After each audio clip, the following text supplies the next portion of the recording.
Good evening, everyone. I'd like to call to order the City of Lansing Charter Commission regular meeting for August 27th, 2024. The clerk, please call the roll. Commissioner Adam Simon. Here. Commissioner Anderson. Here. Commissioner Bauer. Commissioner Boyd. Here. Commissioner Dowd. Here. Commissioner Jeffries. Here. Commissioner Lopez. Commissioner Cowie. Commissioner Washington. Here. There are 7 members present at quorum. Commissioners Bauer and Lopez are absent. If you could note on the record that Commissioner Bauer has an excused absence, please. Okay. Now is the time for approval of minutes. We have 2 sets of minutes, one from our regular meeting. Oh, sorry. I keep forgetting to do that. We need a motion to adopt the agenda. It's been moved. Is there support? Second. Been moved and supported. All those in favor say aye. Aye. Those opposed? Is adopted. So now we're on the approval of minutes. First set is for our regular scheduled meeting of August 13th. Is there a motion to approve? So moved.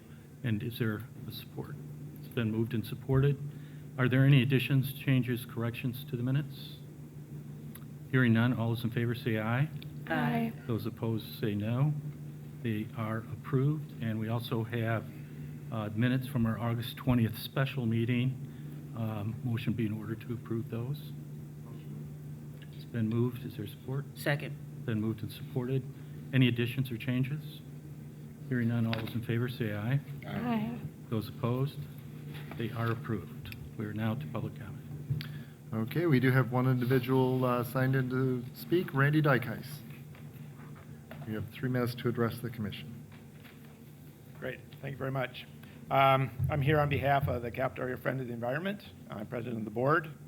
I sent you all a few weeks ago a document that outlines some of the changes that we'd like to see the Charter Commission adopt, specifically in Article 4 and Article 5. So those are the ones I'll address, and I know you're going to take a look at Article 5 tonight. 3 minutes doesn't do justice because it's a fairly long list and extensive, and so I'm going to hit some highlights and tell you why we think it's important for you to look at these changes.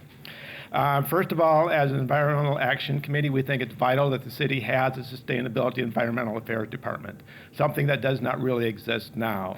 There's a Sustainability Department of 2 people right now. It's buried kind of in public services. That needs to be elevated up to a cabinet level post, given the enormous changes that are going to be wrought in the upcoming years.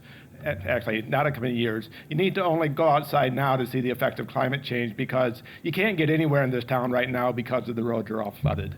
And there's more and more of those heavy downpours that are coming. It's only going to get worse over time. We need a way of dealing with that. Sustainability Department is a good way to start.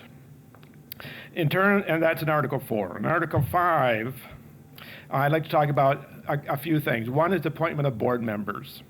We think that it's important that the appointment process be taken away from just one person. Right now, the mayor has total responsibility for appointing anyone to a board or commission. We'd like to see that as joint responsibility of the mayor and city council. There's other ways of doing that, certainly open to looking at those, but right now, it's kind of a black box. Somebody submits an application, you don't know what happens to it. And we think that that's a problem. It needs to be opened up, it needs to be transparent, it needs to be shared responsibility.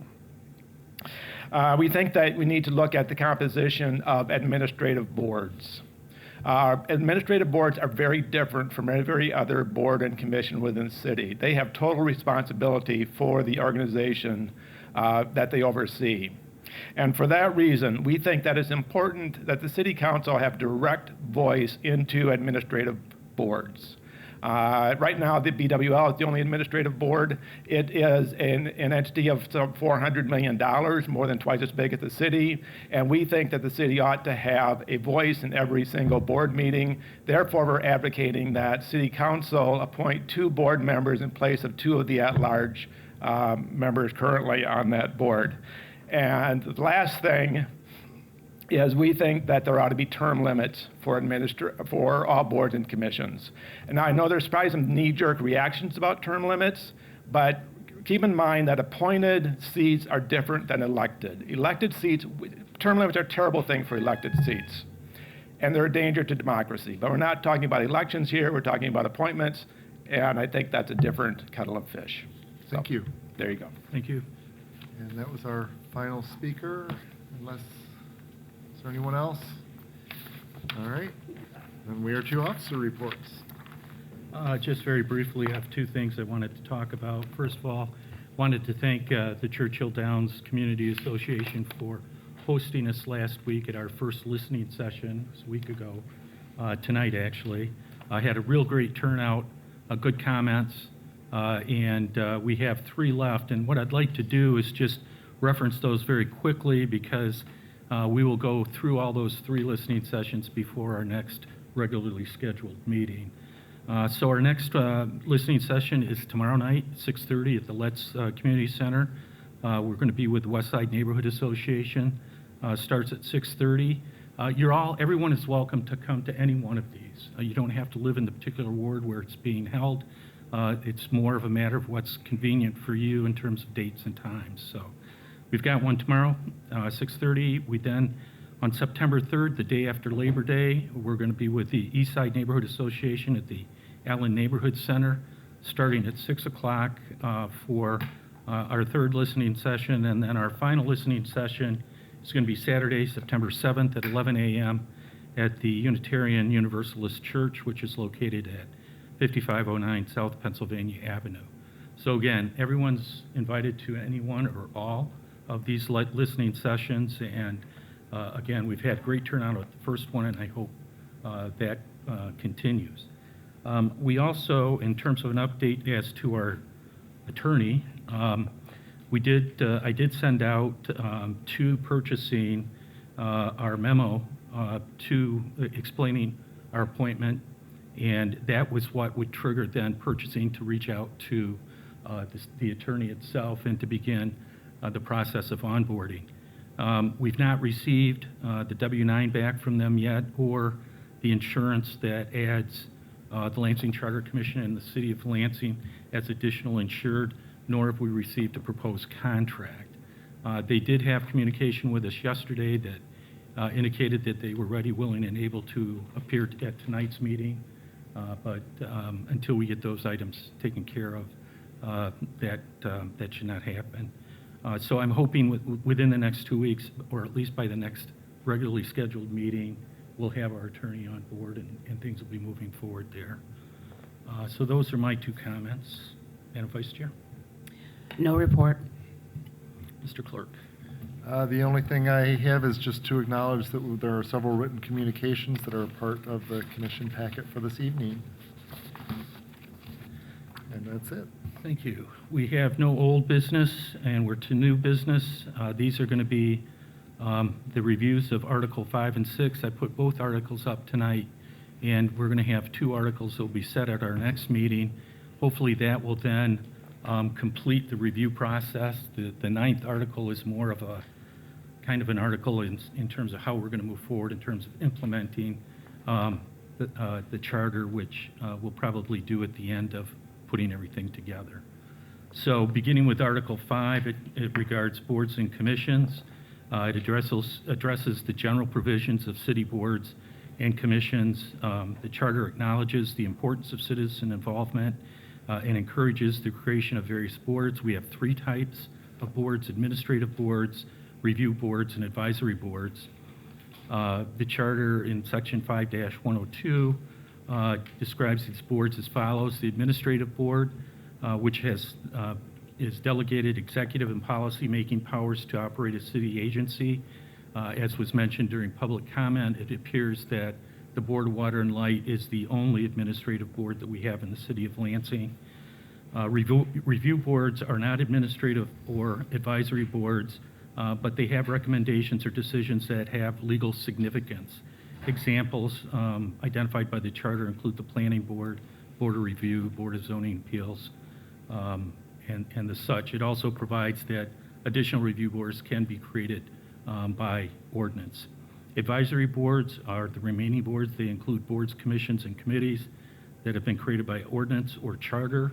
They are composed of citizens who provide advice and assistance to elected and appointed full-time city officials.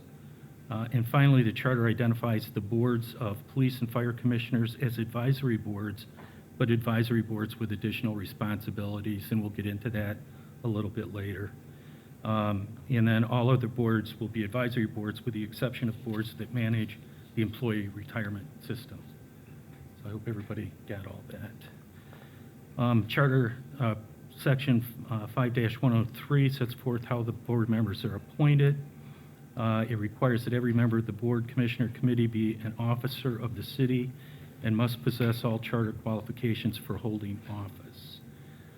And then there was a charter amendment in 2022 that talked about waiving the felony conviction as an impediment. Is it up there? Okay, the copy that I had did not have that provision in there.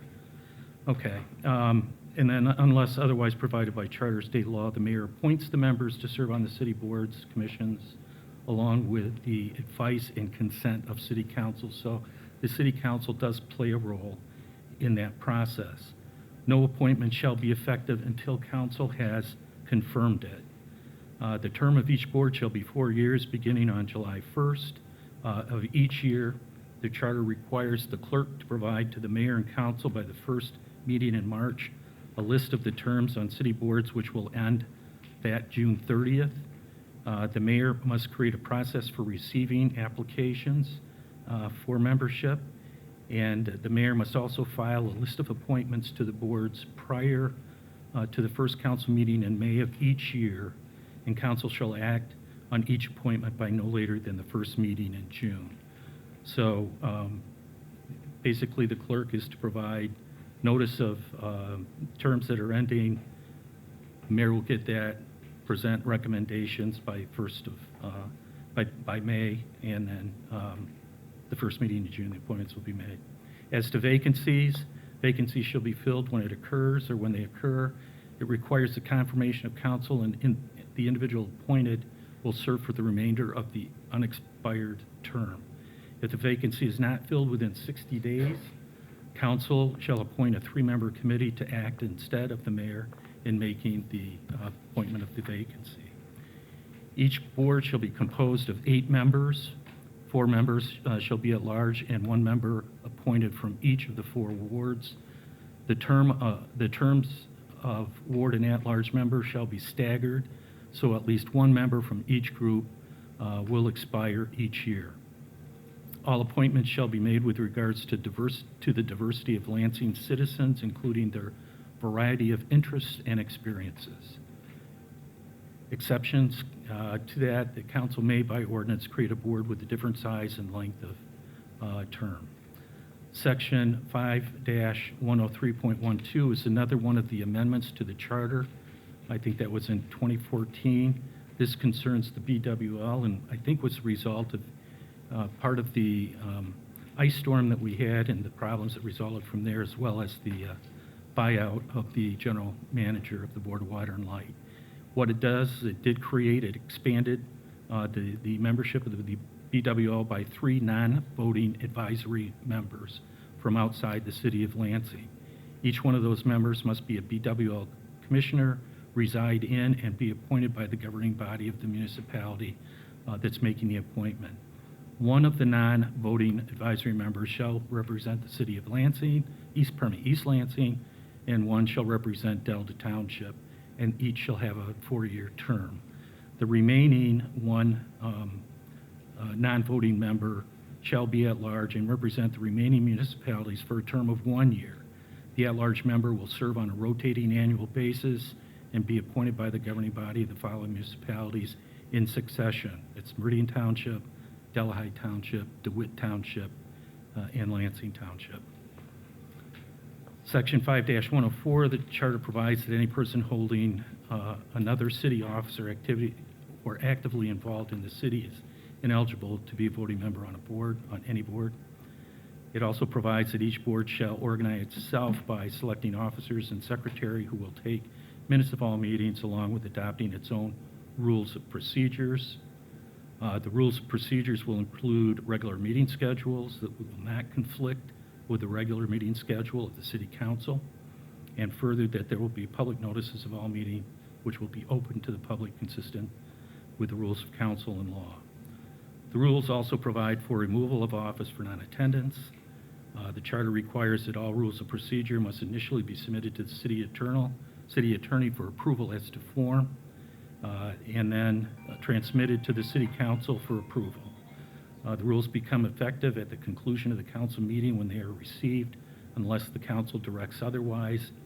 Council may object to the rules in whole or in part and return them to the board with its objections and recommendations for reconsideration.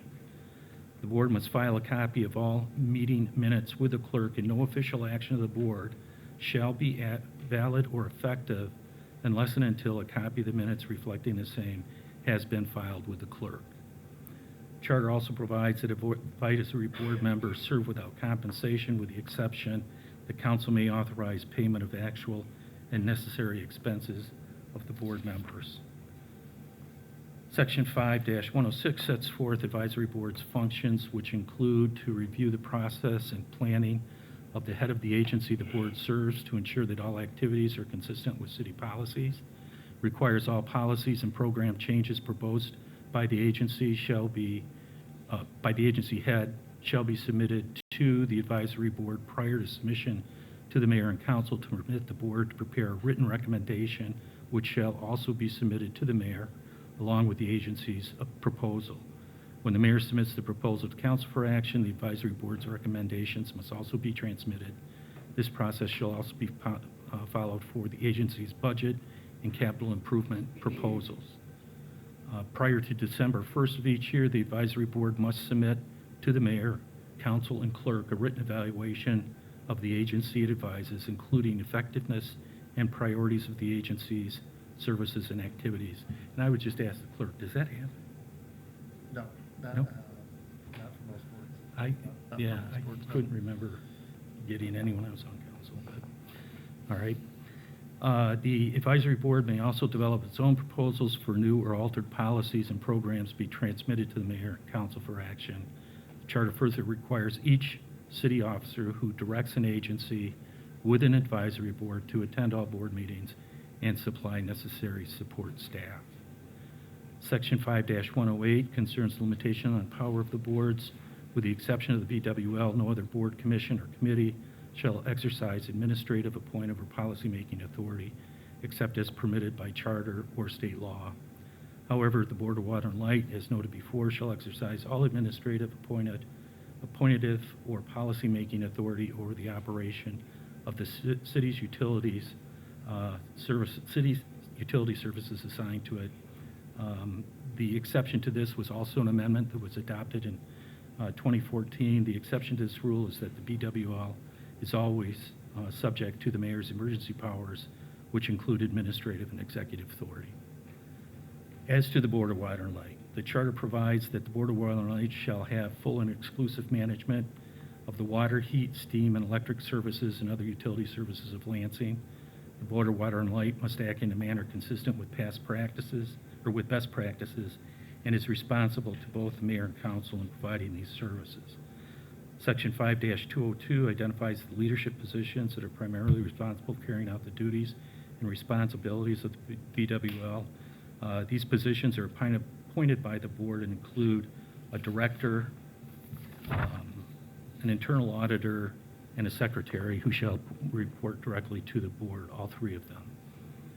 Section 5-203 sets forth the powers of the board, which include the power to make all contracts pertaining to the BWL and settle all litigation involving the Board of Water and Light, acquire all real and personal property and other interest in property in the name of the city for the purpose of the BWL, the power to sell property and interest in real estate not needed by the BWL.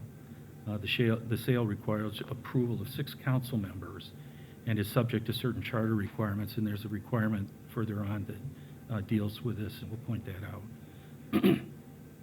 The board is required to adopt policy and procedures to assure fairness in acquiring personal property and services, as well as disposing of personal property. The board will adopt an annual budget by June 1st of each year, which shall be filed with the city clerk within 10 days after adoption. The board shall submit to the mayor prior to October 1st of each year its capital improvement plans for the next 6 years. The charter notes that it's in the best interest of the city to have the BWL and all city agencies work together and cooperate on all city BWL projects. Don't you just get upset when you have a new road put in and a year later they're digging it back out, put something in. That cooperation is really needed. The Board of Water and Light utilize street, alleys, and bridges and other public places of the city for furnishing of public utility services. The board may conduct audit of activities it deems appropriate and shall compensate the city for the cost of the portion of the annual audit of the city which covers the BWL. The board may provide for the pensioning of any employee of the BWL or its family members, and the board shall be responsible for and have authority over compensation, benefits, bonding, conditions of employment, and labor management activities for all employees of the BWL. Section 5-204 concerns funds and revenues of the BWL. Charter requires that all BWL funds and revenues be deposited in the city treasury, which will be credited only to the funds and accounts of the BWL. The board shall have and exercise full control over all of its funds in the city treasury. Any warrants drawn for the payment of funds by the board must be signed by the secretary of the board and countersigned by the city controller. The charter also provides that if a warrant for payment is issued by the board and there's no money available for payment, the city treasurer will stamp a date on the warrant together with a statement that the warrant will bear interest thereafter at a rate of 6%. The interest shall cease after the board determines there are sufficient BWL funds available to pay the warrant with interest. It is also noted that BWL warrants are not general obligations of the city. Rate determination. The charter permits the board to fix rates and adjust reasonable rates, may fix just and reasonable rates, and other charges it may deem advisable for services furnished by the BWL. It also sets forth a process the board must follow when setting rate increases and other charges, which include that they will conduct a public hearing at least 30 days prior to the effective date of any changes in rate structure, and at least 45 days before the public hearing, a statement explaining the new rules and charges together with a notice of public hearing shall be filed with the city clerk. 5-206 sets forth the collection process for unpaid charges, requires the board to request from city council an ordinance permitting the collection of unpaid charges as determined by the BWL, and for imposition and enforcement of liens on affected properties. The Board of Water and Light, or the charter also provides the Board of Water and Light, when any person fails or refuses to pay any sum due on utility bills, the service upon which the delinquency exists may be discontinued and suit may be brought for the collection of money owed. The board is also required to establish a procedure for resolutions of dispute between the BWL and any of its customers concerning services or billing for services. The dispute resolution procedure shall incorporate an independent hearing officer. The hearing officer reports to the board and the mayor reports to the board and the mayor the results of the hearing conducted and makes recommendations to the board on any hearing which has not been resolved. The mayor may make recommendations to the board on each unresolved hearing, and the board shall report its final action on any resolved disputes together with the hearing officer report and recommendation to the mayor and city council. The charter also addresses how the board may sell or exchange property, and that was when we further up in the ordinance it talked about requiring 6 votes of city council. It also requires the board to obtain the affirmative vote of 3/5 of the electors of the voting at large or regular city election to sell, exchange, lease, or in any way dispose of the property, easement, equipment at all. This provision does not apply to any machinery or equipment of the BWL which are no longer useful or replaced by new machinery or the exchange of property or easement for another needed property or easement.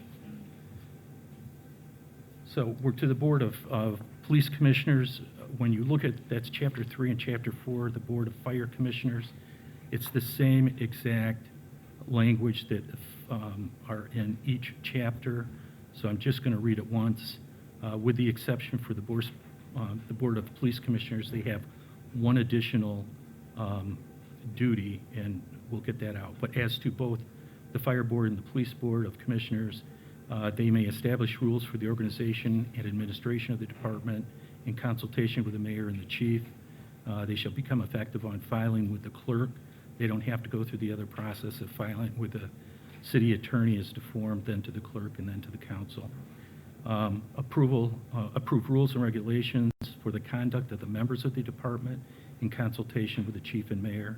They shall establish a procedure for receiving and resolving any complaints concerning the operations of the department, shall review and approve the department's budget before its submission to the mayor, shall act as final authority of the city in imposing or reviewing discipline of the department employees consistent with law and existing contracts, and they shall submit an annual report to the mayor and city council, which includes a description and evaluation of the department's activities, including the handling of crime and complaints and proposals for future plans. As to the Board of Police Commissioners, they also maintain investigatory powers necessary to carry out its assigned duties. This includes the same power to subpoena witnesses, administer oath, and require the production of evidence as does the council. Board of Ethics. This was added in 1984, I think, as a complete charter provision chapter. The standard of conduct set forth in the charter sets forth the elements for the proper operation of government in the city of Lansing.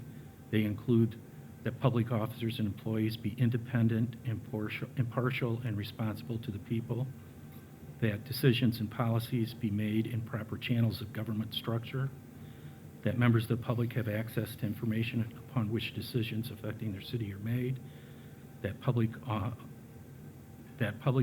and employment is not used for personal gain, and the integrity of operation of the city government to be subject to the scrutiny of the public, and that acts or actions not compatible with the best interest of the city be defined and prohibited.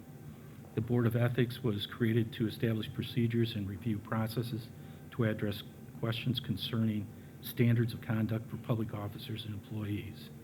The Board of Ethics consists of 8 members, 4 members appointed by City Council, 1 from each ward, and 4 shall be appointed by the mayor.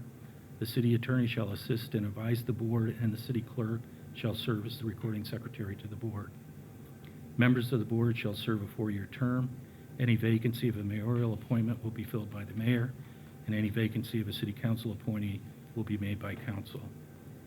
Board members will be residents of the city and shall not hold elective public office and no other city office or employment.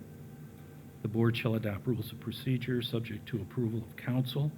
Rules shall address regular and special meetings and election of officers. If an issue comes before the board concerns a member of the board, that board member cannot participate in board deliberations nor vote on the matter. All city employees and elected or appointed officers must cooperate with any board investigation, including the production of information unless exempt from disclosure. That's a matter of law. If any issue before the board involves the city attorney, the board may engage the services of an outside counsel upon terms and arrangements approved by City Council. The duties of the Board of Ethics include issuing informal opinions, which may or may not be in writing and may be given directly to the requester. Written informal opinions shall be drafted so as not to reveal any information exempt from public disclosure under the law, and all written opinions shall be filed with the clerk and are open to public inspection. The board, on its own initiative or upon request, may issue publish a formal opinion on any matter within the scope of the board's authority. Although the board does not have the authority to reverse or modify a prior action of mayor, council, or officer or employee of the city, if the board finds such action to have been ethically improper, the board may advise the appropriate party or parties that the action should be reconsidered, and upon such advice, the action will be reconsidered. If the board determines that an existing city contract to be ethically improper, the city may void or terminate the contract if legally permissible to do so. The board may also refer any matter to the city attorney for review and consideration of appropriate action. A report of finding will be generated and sent to the board. The board may also recommend to council standards of conduct for officers and employees of the city and changes in procedures related to the administration and enforcement of those standards. The board also has the responsibility to review at least annually any documents required to be filed under ordinance adopted by the city for the purpose of establishing standards of conduct for officers and employees. The board may request the city attorney's office for assistance in compelling production of documents and witnesses to assist the board in the conduct of any investigation. The charter requires the city to provide an ethics manual for the use of all city officers and employees. Such manual and any amendments thereto shall first be approved by the board before distribution. Each officer and each city officer and employee shall acknowledge receipt of said manual. Board meetings are subject to Open Meetings Act and other applicable laws. The board and all records of the board may be filed or will be filed with the city clerk and available for public review. The charter also requires the city to adopt an ordinance and standards for conduct of public affairs that may be deemed necessary to protect the public's interest. Some of the ordinances include restrictions similar to those enacted by the state of Michigan, prohibiting the use of city office and employment for private benefit of any person, prohibiting the divulging of confidential information in advance of the time prescribed for the authorized release to the public, prohibiting the use of city personnel resources for private gain, prohibiting the profit of an official position, accepting of things of value by the city officers or employees, requiring the financial disclosure by city officers and employees, and requiring lobbyists disclose for all city officers and employees. A violation of any of these ordinances shall be punishable by the maximum extent permitted by law and may be punishable by forfeiture of office or position. The charter also addresses prohibitions against conflict of interest and requests city officers and employees who may derive an income or benefit directly or indirectly from a contract with the city or from any city action shall file an affidavit with the city clerk detailing such income and benefit to be derived. The affidavit must be filed 10 days prior to any of the following events: the bidding of a contract, the negotiation of the contract, the solicitation of the contract, the entry into the contract, or any city action by which a city officer or employee may derive any income or benefit directly or indirectly. Exceptions to these rules include individual or collective bargaining agreements pursuant to which a city officer or employee directly or indirectly receives incomes or benefits, or any city action pursuant to which a city officer or employee directly or indirectly receives income or benefit as a matter of the public at large or class thereof. And at the first regularly scheduled city council meeting following the filing of an affidavit pursuant to this section, the city clerk shall notify the city council of such filing, and also the board may waive the 10-day notice requirement for good cause. As a catch-all provision, the charter requires that an officer or employee who may have other conflicts between a personal interest and the public interest as defined by state law, charter, or ordinance shall fully disclose to the city attorney the nature of the conflict. Finally, except as provided by law, no elective officer, appointee, or employee of the city may participate in, vote upon, or act upon any matter if a conflict exists. Finally, the planning board, and this is the last chapter, chapter 6 in this article, and there is a lot of overlap with this language here and the language that we saw about the planning board in chapter 4 dealing with the mayor's office or with the administration. So you're going to hear a lot of the same stuff.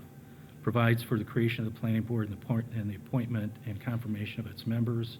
Allows city council to nominate and appoint 2 council members who shall serve as ex officio members of the board without a vote for a 1-year term commencing on July 1 of each year. The charter addresses the powers and duties of the planning board, which include those that are provided by statute, charter, or ordinance.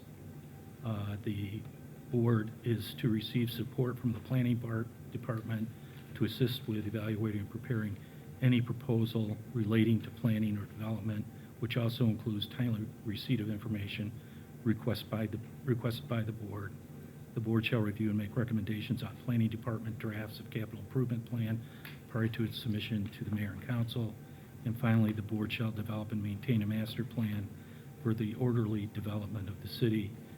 The plan shall include the consideration of the impact of social, physical, and economic factors. Again, that language appeared in the prior part of the charter. So that's it for the Article 5 review. Does anybody have any questions or comments? Any specific areas you'd want to focus on? Councilmember, or Commissioner Washington. Thank you, Councilman Jeffries. This, to me, is an incredibly important portion of this charter, and I think it is something that everybody needs to take seriously. The way we appoint, the gentleman is spot on. These should be appointed by council, not the mayor. These board positions are used as political favor. And if somebody's running for office and the mayor decides to support them, they throw them on one of these boards real quick so they can put it on their literature. And I'm on the whatever board, but what they don't tell you is only for 3 to 6 months. So we really have an opportunity here to clean up some slimy politics in our process.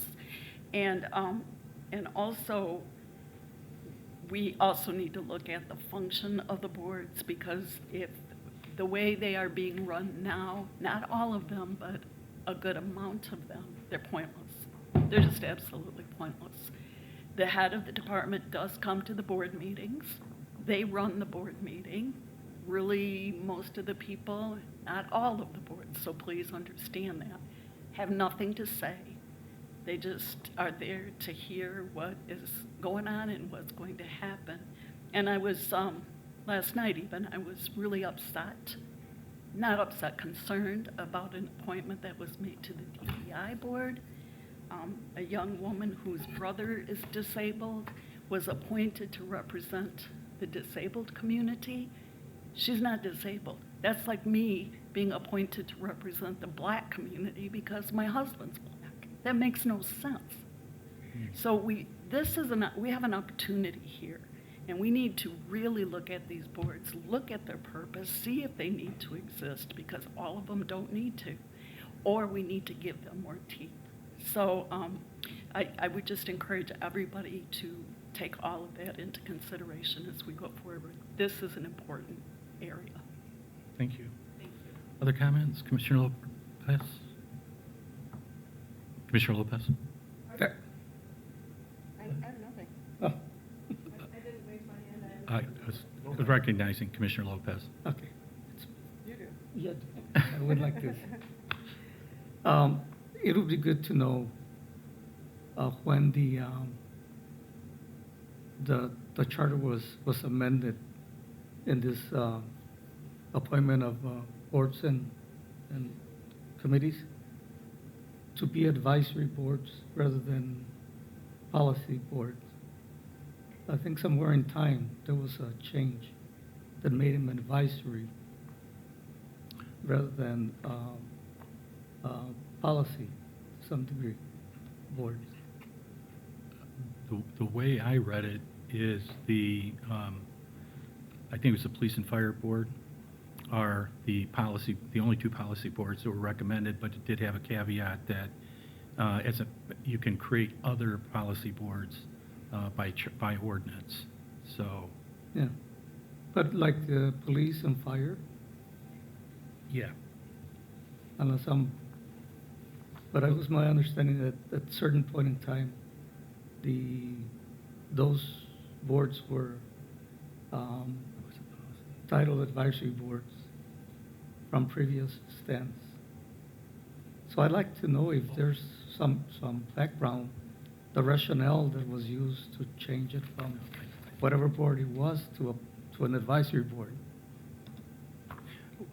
I made a mistake in my comments.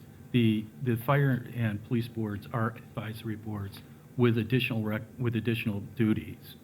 The policy boards are you know, like the planning board, I would think the zoning board of appeals is a policy board. Yeah, I understand that.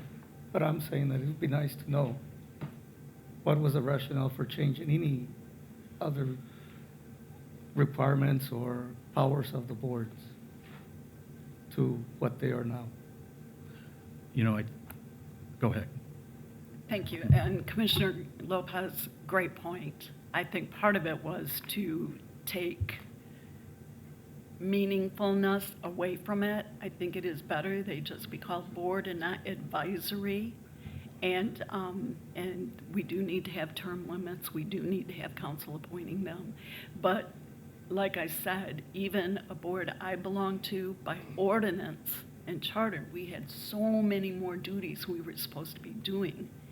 But we weren't allowed to do it because every time we went to do it, well, I hired somebody to do that. Oh, I have a staff person that does it.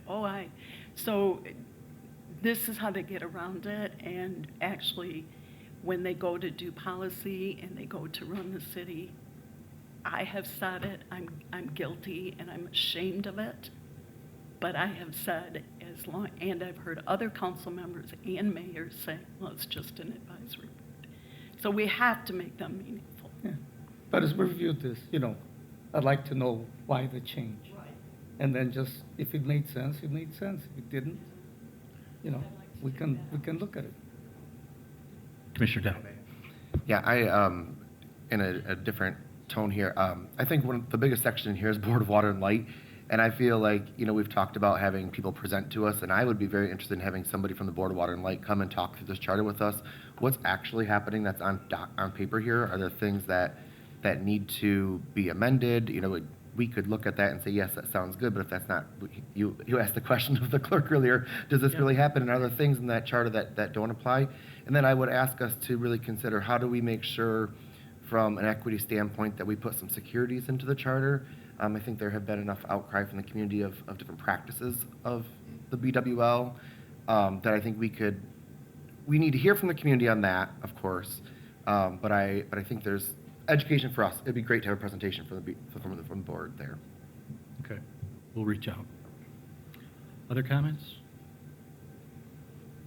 Okay, moving on to Article 6, City Employees. Chapter 1 talks about a merit system. It says that the charter requires the city by ordinance to establish a personnel merit system that meets the social, economic, and program needs of the city and provides procedures to recruit, select, develop, and maintain an effective workforce.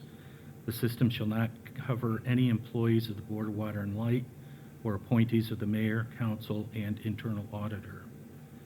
The chief personnel officer, which I believe is the HR director at this point, shall administer the system and is responsible to determine by competitive examination exclusively on the basis of merit, efficiency, and ability the qualification of all candidates for positions within the system. The director shall make and promulgate and distribute rules and regulations covering all personnel transaction and shall administer all conditions of employment within the system. All persons hired by the city shall be processed through the Office of Personnel or the HR department, and the chief personnel officer shall evaluate the level of competency of each candidate against standards established prior to the evaluation. Chapter 2 talks about labor relations. The mayor shall have the overall responsibility for all of the labor relations of the city.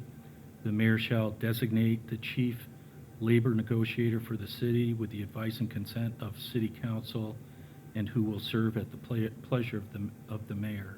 And again, I'd ask the city clerk, does that happen? It did with the most recent But chief labor negotiator. That's the first I remember that formally happened. Okay, 'cause I could never remember that. Okay, thank you. The collective bargaining contracts shall become effective when ratified by council, and the chief personnel officer or the HR director shall be responsible for the implementation of the collective bargaining contracts. Prohibition against discrimination, this certainly can get updated.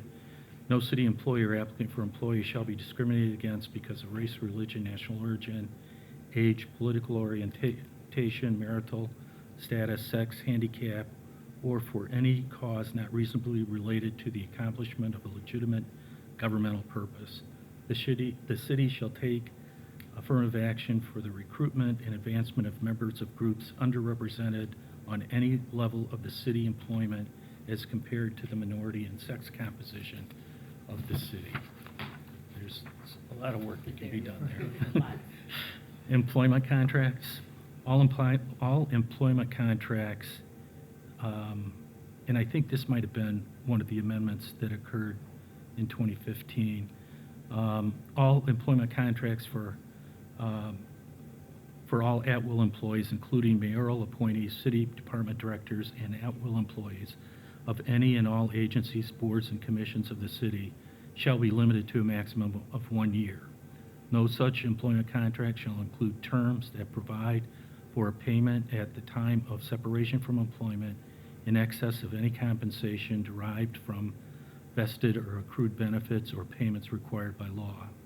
If a department, agency, board, or commission cannot reasonably fill a position with a qualified individual under these limitations, a position may be exempted from one or more of these limitations upon written recommendation of the mayor and approval by city council.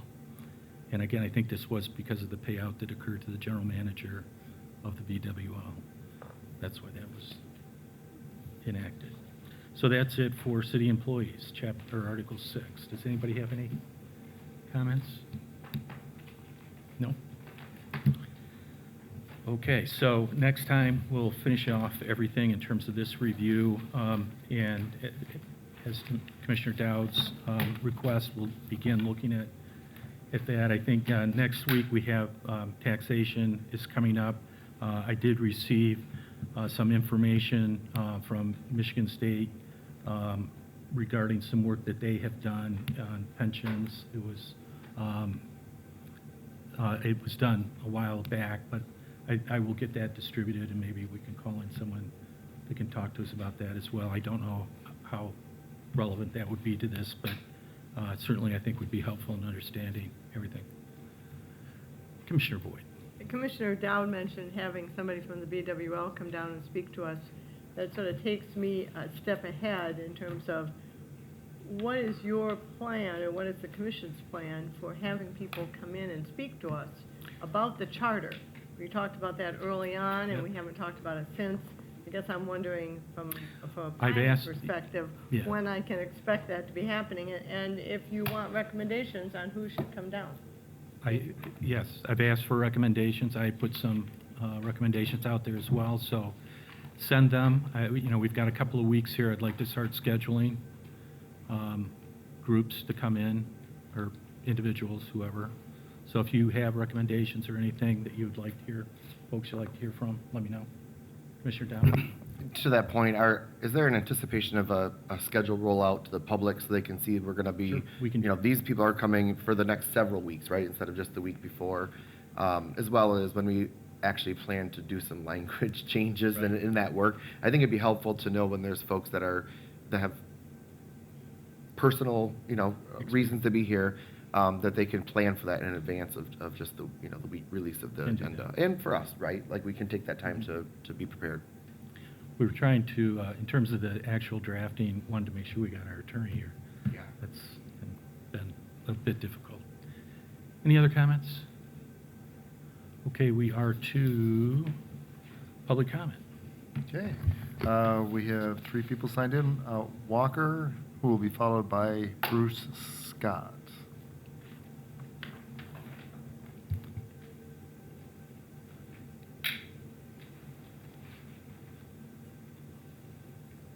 Good evening, ladies and gentlemen. Good evening. First of all, I'm here to show my support for the Article 2, 103 amendment, but not really support for it. I think it should be destroyed. We're living in a time, especially in the city, where the Department of Corrections have elected to bring out in place a lot of people who has a criminal conviction. But more importantly, we're living in a time where an individual with 34 felonies can be the president of the United States, and now we're saying one can stop them from public office in our city. Am I missing something here? I've addressed this at a meeting. I have a car, and I have a political sign, vote for, on the side of the door. If I go to an election poll to cast my vote, have I violated the election law? Yes. I'm within 200 feet of an election poll.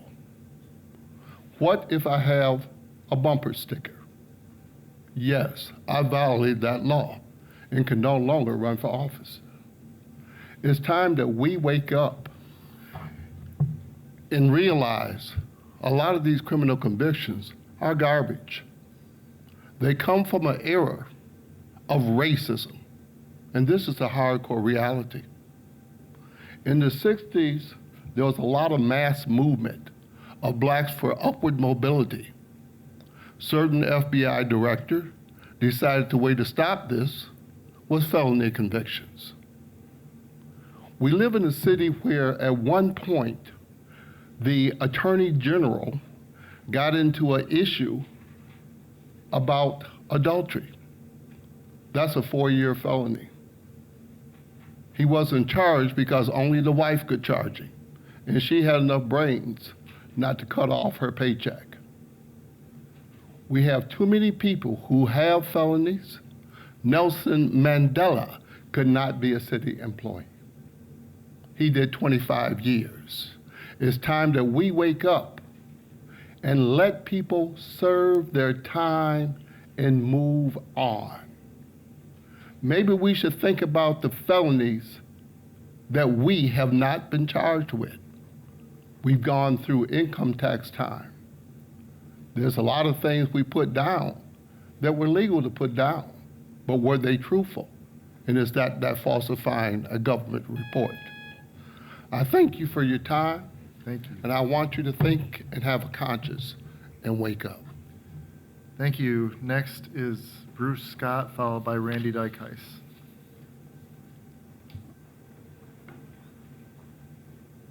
Good evening, and thank you all for being here. The gentleman spoke earlier saying that people, something to the fact that we should have a reason for being here. My reason for being here, as I spoke to this gentleman a few weeks ago, is also about Article 2/103. It should be redacted from the charter.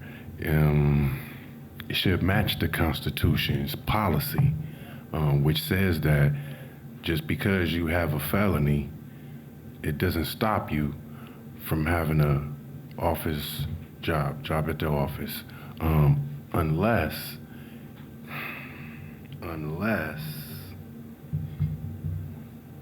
you broke the trust of the people. I'm just gonna say, maybe you might want to amend it. I'm asking for it to be redacted. I'm asking for it to match the Constitution's policy, which says that you can serve in office even if you have a felony, which I don't have any, and I've been trying to get a job. I've went on more than 25 interviews for the state of Michigan, and they've even told me I was overqualified. So I gotta sit on unemployment? When I know I'm more than qualified for a job, they asked me in those meetings, what platforms was I using and what softwares did I use? And when I expressed to them and told them exactly what softwares I use and what platforms that I'm on, they didn't have any idea what those platforms were used for. So would that mean that I would be in a position to do some great things for the city if I had the opportunity? Because the things that I'm privy to, the information I have, not a lot of people are using it. And I don't even want to take up the rest of the 52 minutes, 52 seconds, I'm sorry. You guys have a wonderful evening, and thank you all once again for being here. Thank you. Next, we have Randy Dykeis.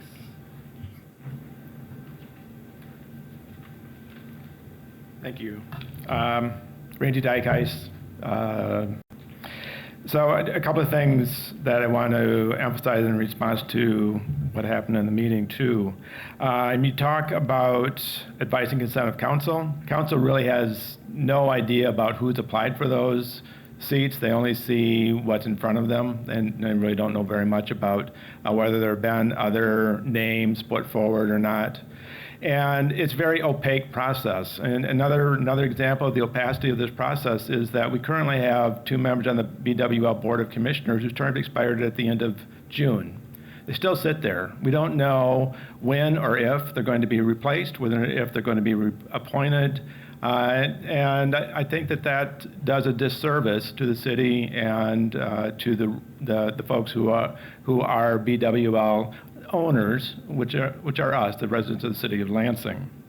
And I also talked a little bit about term limits. I'm gratified that Commissioner Washington spoke out in favor of that. Those 2 members on the BWL board whose term expired at the end of June, one has been there since 2006. The other's been there since 2008. I think it's high time that somebody else have a chance to serve in the capacity there. Last thing, is I think it's great that you invite the folks from BWL to come and talk to you. You ought to hear from them and hear what they have to say and about how they think the charter is working. I suspect they're going to think it's working pretty darn well because administration gets to do pretty much what they want because they have a very compliant board. And again, as Commissioner Washington pointed out, that's probably the rule rather than the exception. And we should not have a board with a general manager who can lead them around and basically tell them what to do and which proposals that they ought to support. And I've had commissioners at the BWL tell me it's very difficult to push back because there is a climate and a culture there of not making waves. So if you do invite BWL staff to come and talk, I sincerely hope that you invite others as well who might have a different opinion and a different viewpoint on how things are working there. Because we think that things could work a whole lot better if there were genuine oversight and genuine governance at BWL. Thanks. Thank you. That was our last person that was signed in. Was there anyone else? All right, then we are on to commissioner remarks. Commissioner Boyd? I would just like to point out, I think some of the gentlemen who talked about the issue of Article 2, Section, I think 102 or 103, about a felony standing in the way of an appointment or a job at the city. I think we've talked about that as a commission. I think we've heard from other people about that, and I think it's something that this commission is committed to addressing as we look at redrafting or drafting potential changes. I just want to make sure that everyone is aware of that. Thank you. Other remarks? Commissioner Washington. I just want to piggyback on Commissioner Boyd's comment. That is something that we absolutely have to get out of the charter. I mean, I work for corrections, but doggone it, when somebody's felony is done, it's done. They've done their time, they've paid their price, it needs to go away. Otherwise, there is no redeeming your life. So I am in full support of getting rid of that at all costs. Thank you. Thank you. Other remarks? Sure. Commissioner Lopez. Just to inform and update the commission in terms of our public hearing. Was it yesterday? Last week. Anyway, at the Southside Center.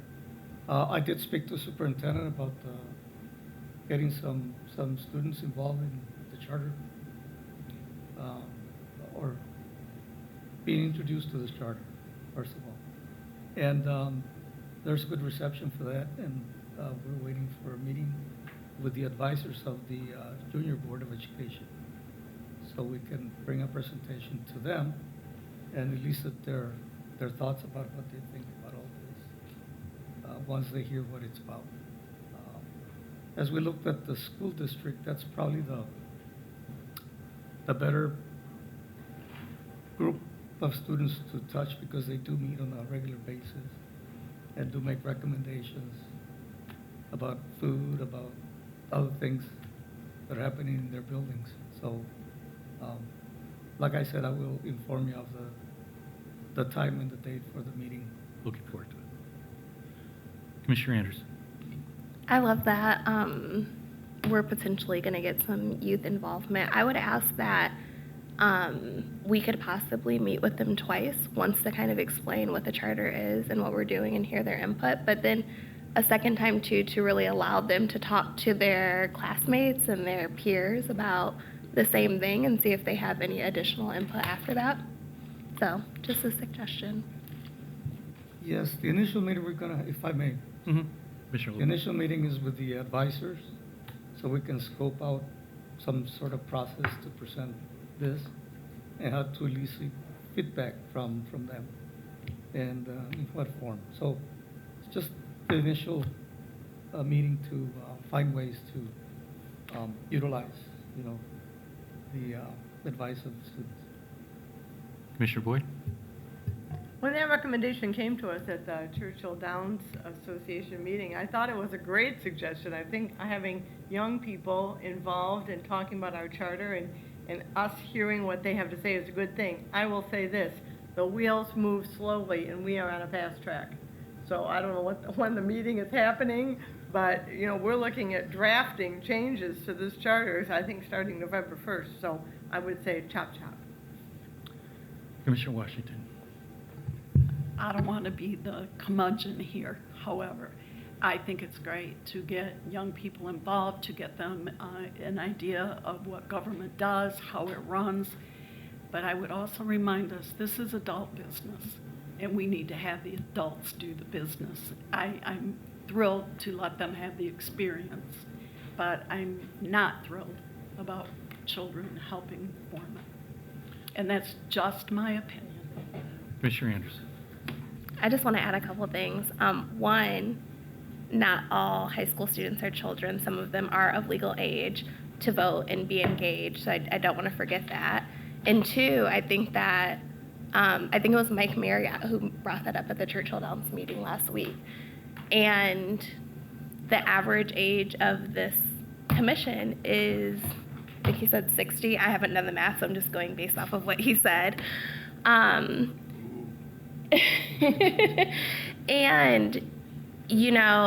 I also would like to add I'm probably the youngest person here with the youngest perspective. But I feel older than a high schooler, right? And so I feel out of touch about the things that are going on in their lives and the things they're experiencing. And this charter is going to impact their adult life. And so I just want to be considerate of that. And that doesn't mean they're making decisions and they're being final decision makers, but they're having input, and I think that has value. Yeah, thanks for sharing. Commissioner Lopez. Just not clarification, but information. The junior board includes students from middle school and the high school. So the high schoolers, they're going to graduate and go into the world of work or continuing education in 2 to 3 years or one. So these are folks that are going to be voting pretty quick. So we have the gamut. All right. Any other remarks? Hearing none, we're adjourned.